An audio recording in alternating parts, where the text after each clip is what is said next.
dal leen ak jàmm ci AGT News chaîne bi leen di jox xibaar yi wér te wóor abonné leen ngir dara bañ leen a raw. AGT News. Bismillah daleen ak jàmm ci chaîne bi ngeen taamul seen bopp AGT News xibaar yu bare yitteel yéene kay ci alxamisu tey ji ñaar fukki fan ak juróom-ñeent weeru février atum 2024 bu weesoo jéyee ja ca Ndar di gaalub migrant gu këpp ñu baree bari ñàkk ca seen bakkan am ca ñeneen ñu amee gaañu-gaañu yéene kay yu bari it delsi nañ ci conseil des ministres démb ak la tukkee ca dialogue baak président Macky Sall lam ca nar a def l'observateur ne man pale lay xëy yéene kay bi gis ne président Macky Sall bankoo ca boppam ca conseil des ministres démb ba journal bi ne wax na ca date ba nga xam ni conseil constitutionnel mën na ko imposer Macky ngay wax naka lay doxalee bu loola amee conseil constitutionnel mais ñu ne léegi tey ñu tas ko it yéene kaay baa nga cay wax ak dooley président waaye balay loola yépp moom njiitu réew mi xamle na ni lay tukkee ca dialogue ba dana ko yóot conseil constitutionnel laaj ca seen xalaat muy élection yi ne nañ ko tëgg ñaari fan weeru juin waaye it ña ñu jàpp ne dañoo war a bokkaat ci processus bi rawatina Karim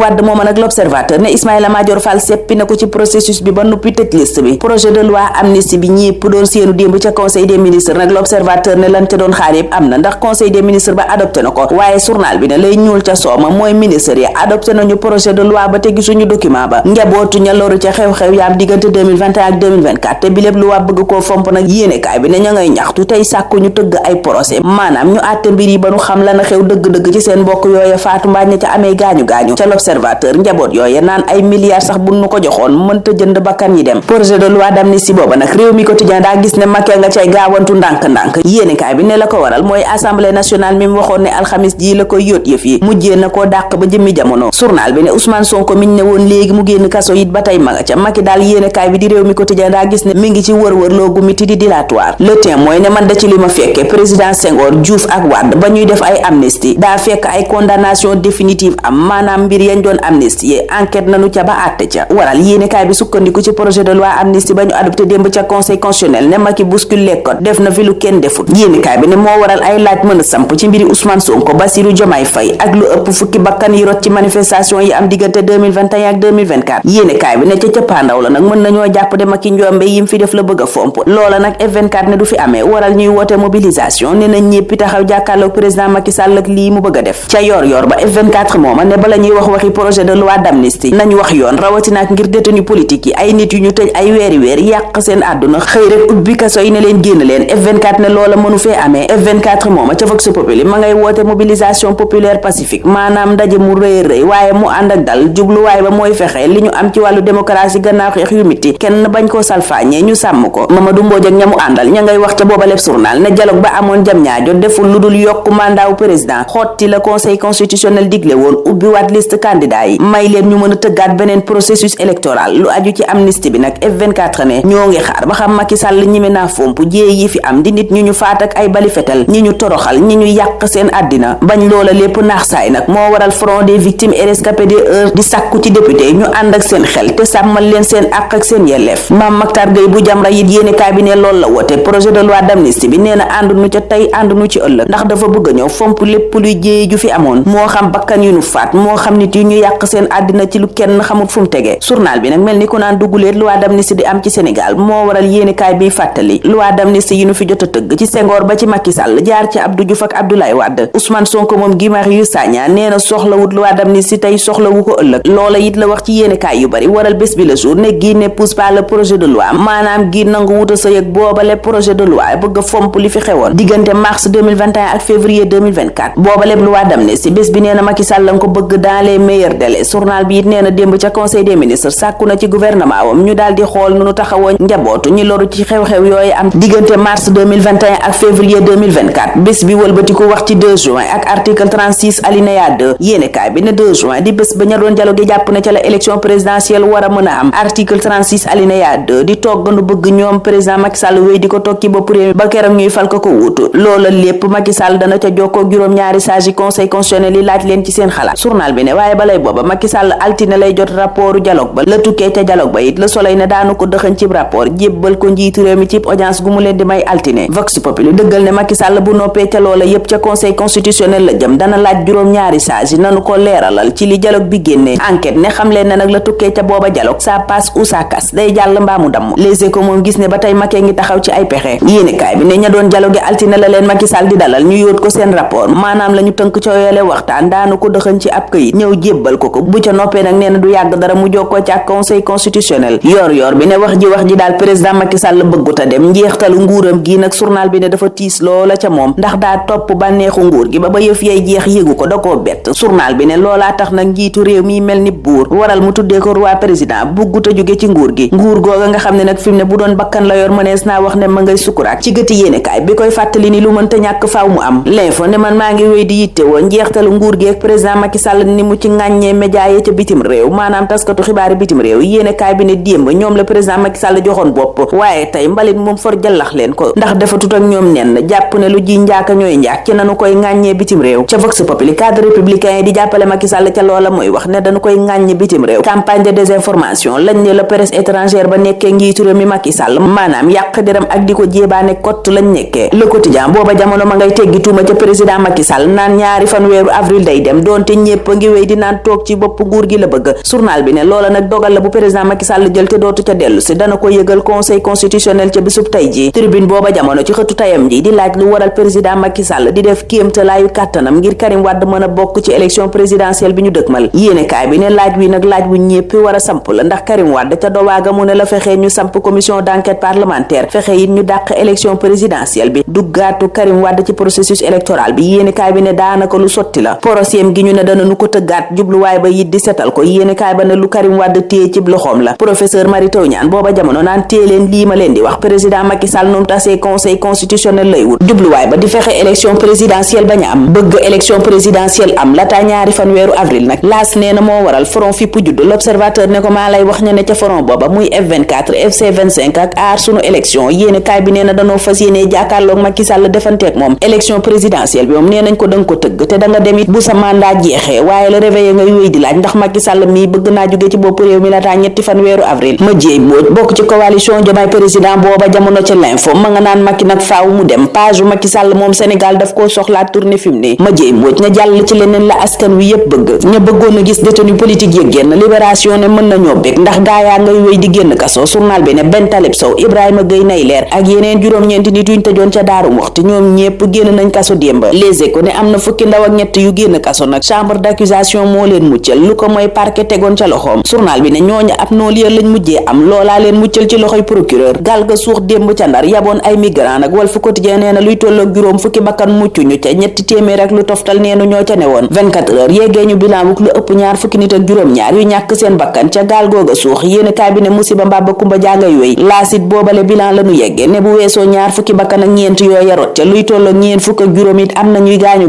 yu mitti. Libération ne jéye ji bokk ci Barça wala Barsàq gi goxu màcc la amee seen gaal moo këpp gannaaw lu ëpp ñetti fan bañ jugee Joal. Yéenekaay bi ne seen gaal ga wundeelu na ba mujj teeree ca salsal ga mu suux démb. journal ba ne ca tefes ga lu gàtt tëral nañ fa ñaar fukki néew ak juróom benn bokkut ak ñañ gisut ak ña ca amee gaañu Le Réveil it yeggee ñu boobale xibaar ne lu ëpp ñaar fukki nit faatu nañu démb ca waaxi Ndar ña des ca ndox ma nag journal ba ne ñu ngay wéy di leen wër ndax yéenekaay baa ngay xamle ne luy tolloog ñaar fukki néew ak ñeent lañu gis ak ña ca amee gaañu waaye la des ca ñetti téeméer ak ñaar fukk ak juróom-ñaari nit ya newoon ca gaal ga. Yéenekaay baa ngay laaj fuñ ne fii ak ñuy am tontu li source ak ñuy yëgal ne téeméer ak ñaar fukk ak ñeenti nit yuñ tëjoon ci kaso bi génn nañu dooleeku ci ñetti téeméer ak ñeent fukk ak ñeent yi ministre de la justice waxoon ne bàyyi nañu leen. source a ne Coupe d'Afrique des Nations bi bala nu ko bàyyi it nañu wax ca pàccoo bukki ba am ca ministère des sports yi. Yéenekaay ba ne ña ngay tong-tong primu kan ba loola jur coow lu rëy. booba jamono ca L'Observateur Souleymane Ndéné Ndiaye newoon fi premier ministre mi ngi naan jamono ji nag lañ war a tàqalikoo ak Aliou Cissé tàqalikoo it ak yenn joueurs yi tàmbalee jëm mag te seen njariñ néew lool ci équipe nationale bu Sénégal ndax Souleymane Ndéné Ndiaye ne football xale koy def ñun duñ def lu dul ñaanal leen kendal ak jàmm dig daje ëllëg incha allah. AGT News.